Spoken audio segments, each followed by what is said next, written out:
రాష్ట్ర వ్యాప్తంగా పెరిగినటువంటి విద్యుత్ ఛార్జీలకు నిరసనగా వైఎస్ఆర్ కాంగ్రెస్ పార్టీ తిరుపతిలో విద్యుత్ దోపిడీకి గుణపాఠం చెబుదాం అనేటటువంటి వీధి నాటకాన్ని ప్రదర్శిస్తోంది. చంద్రబాబు నాయుడు గారు ఎలాంటి వాళ్ళో మీ అందరికీ నేను ప్రత్యేకంగా చెప్పనవసరం లేదు. ఆయన అబద్ధానికి ఓ బ్రాండ్ అంబాసిడర్. అసత్యమునే పలుకోవాలను అంటూ అధికారంలోకి వచ్చారు. 5 ఏళ్ల పాటు విద్యుత్ ఛార్జీలను పెంచనని 5 నెలలకే ప్రజలకు షాకుల మీద షాకులు ఇస్తున్నారు చంద్రబాబు. మరి ఎన్నికల కంటే మునుపు ప్రచార సభల్లో పాల్గొన్నటువంటి చంద్రబాబు నాయుడు గారు మాట్లాడుతూ, మేము అధికారంలోకి వస్తే ₹1 కూడా విద్యుత్ ఛార్జీని పెంచం అని అంటూ సూపర్ 6 అనేటటువంటి 6 అబద్ధపు హామీలతో దొడ్డిదారిన అధికారంలోకి వచ్చారు. మరి అధికారంలోకి వచ్చిన తర్వాత ఈ విద్యుత్ ఛార్జీల పెంపు పైన ముఖ్యమంత్రి చంద్రబాబు నాయుడు గారు, ఉప ముఖ్యమంత్రి పవన్ కళ్యాణ్ గారు, మరో మంత్రి నారా లోకేష్ గారుల మధ్యన జరిగేటటువంటి ఆసక్తికర సంభాషణని ఒక్కసారి చూద్దాం. చూశారు కదా, అది అప్పుడు. మరి ఇప్పుడు జనం నెత్తిన కరెంట్ ఛార్జీలు పెంచి ఆ విధంగా ముందుకు పోదాం. కానీ బాబోరు, మనం పవర్ లోకి వచ్చిన తర్వాత పవర్ బిల్లులు పెంచము అని చెప్పినట్టు గుర్తు. చూడు పవన్ కళ్యాణ్, నీకు అధికారం కొత్త, నువ్వు ఇంకా అలవాటు పడాలి. గెలవక ముందు ఈ జనంపై మమకారం చూపించాలి. గెలిచిన తర్వాత వీళ్ళ చేత కొరివికారం తెరిపించాలి. అదే నా పాలసీ.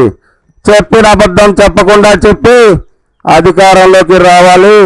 వచ్చిన తర్వాత మనం ఏం చెప్పామన్నది మనం మర్చిపోవాలి. నీకు విషయం తెలుసో లేదో, నిజం నా నిజం కాదు. ఒకవేళ నేను నిజం చెప్తే నా తల 1000 ముక్కలు అవుతుందనే శాపం ఉంది, తెలుసా నీకు? నిజమేనేమో బాబు గారు, మరి అందుకేనేమో నేను మీకు శిష్యుడిగా వచ్చాను. వస్తే వచ్చావు గాని గురువుకు మాత్రం పంగనామం పెట్టద్దు. ఎంత మాట బాబు గారు, చిన్నప్పుడు నేను నా గురువుల్ని. అబ్బో, ఏం మాట్లాడినా నీ చైల్డ్హుడ్కి లాక్కెళ్తావు. సెల్ఫ్ డబ్బా తగ్గించు, సెల్ఫిష్ నేర్చుకో. అది సరే గాని బాబు గారు, కరెంటు ఛార్జీలు పెంచితే ఈ జనమంతా ఊరికే ఉంటారా? ఊరుకోక ఏం చేస్తారు? 3 సార్లు ముఖ్యమంత్రి చేసి ఈ రాష్ట్రాన్ని అప్పుల పాలు చేసిన, సంపద సృష్టిస్తానని చెప్తే నన్ను వీళ్ళంతా ఓట్లేశారు. వీళ్ళకి మించిన అమాయకులు ఎవరైనా ఉంటారా? 100 అబద్ధాలు ఆడి పెళ్లి చేస్తారో లేదో నాకు తెలియదు, కానీ 1000 అబద్ధాలు ఆడైనా సరే అధికారంలోకి రావాలని నేను నమ్ముతాను. తమరు నిజ స్వరూపాన్ని చెప్పారు బాబు గారు. చూశారుగా చంద్రబాబు అంటే ఏంటో. అన్నమాట మీద అస్సలు నిలబడరు. కుర్చీ ఎక్కినాక మడత పెట్టి మరీ జనాన్ని తంతారు.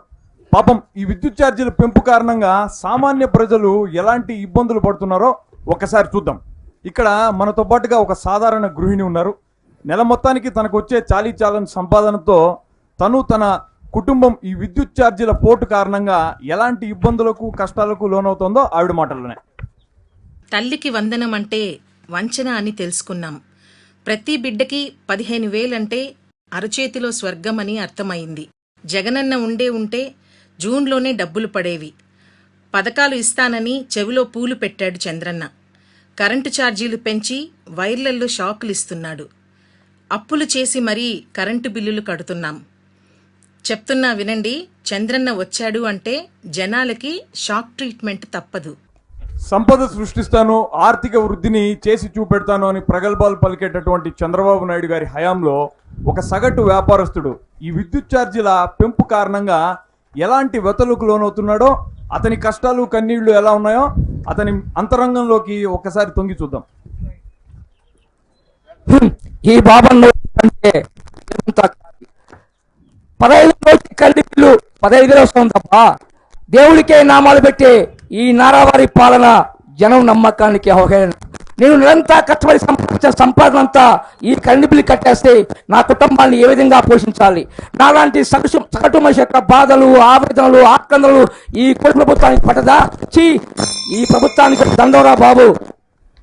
రైతు దేశానికి వెన్నుముక అని అంటారు. మరి అలాంటి రైతు నడ్డి విరిచి మూల కూర్చోబెట్టినటువంటి చంద్రబాబు నాయుడు గారి ప్రభుత్వపు విద్యుత్ ఛార్జీల భారం రైతుని ఎంత కష్టాలకు, కడగండ్లకు, కన్నీటికి పాలు చేస్తోందో, రైతు ఎంతటి ఇబ్బందులు పడుతున్నాడో, రైతు మనోగతం ఎలా ఉందో ఒక్కసారి చూద్దాం. చంద్రబాబు గారు పెట్టుబడి సాయం చేస్తానని చెప్పి ఎత్తుబడి చేస్తున్నాడు. అదేవిధంగా స్మార్ట్ మీటర్ల పేరుతో మమ్మల్ని చావబాదుతున్నాడు. అధికారం దక్కిందంటే మనకు పవర్ బిల్ పెరిగిందని అర్థం. ఈ విధంగా కరెంట్ ఛార్జీలు పెంచడం వల్ల గిట్టుబాటు ధర లేకపోవడం వల్ల నేను ఈ వ్యవసాయం చేయలేకపోతున్నాను. ఈ సమస్యకు నాకు చావే పరిష్కారం. కూటమి అంటేనే కాలకూట విషం, మోసం, ద్రోహం. ఇదంతా మార్పు రావాలి, మార్చాలి. దీనికి మనమేం చేయాలి? ప్రజలందరినీ కూడా చైతన్యపరిచి వాళ్ళలో తిరుగుబాటును తీసుకురావాలి. అలానే పెంచిన విద్యుత్ ఛార్జీల బిల్లును తగలబెడతాం.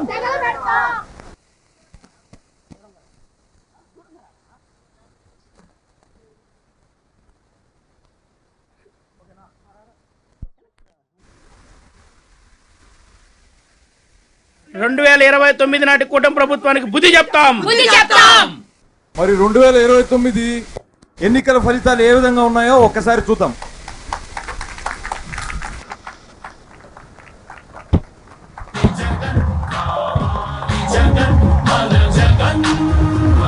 నమ్మకం అంటే జగన్, సంక్షేమం అంటే జగన్. కూటమికి రోజులు దగ్గర పడ్డాయి. కష్టాలు నష్టాలు ఎక్కువ రోజుల పాటు ఉండవు. వచ్చేది మనమే, గెలిచేది జనమే.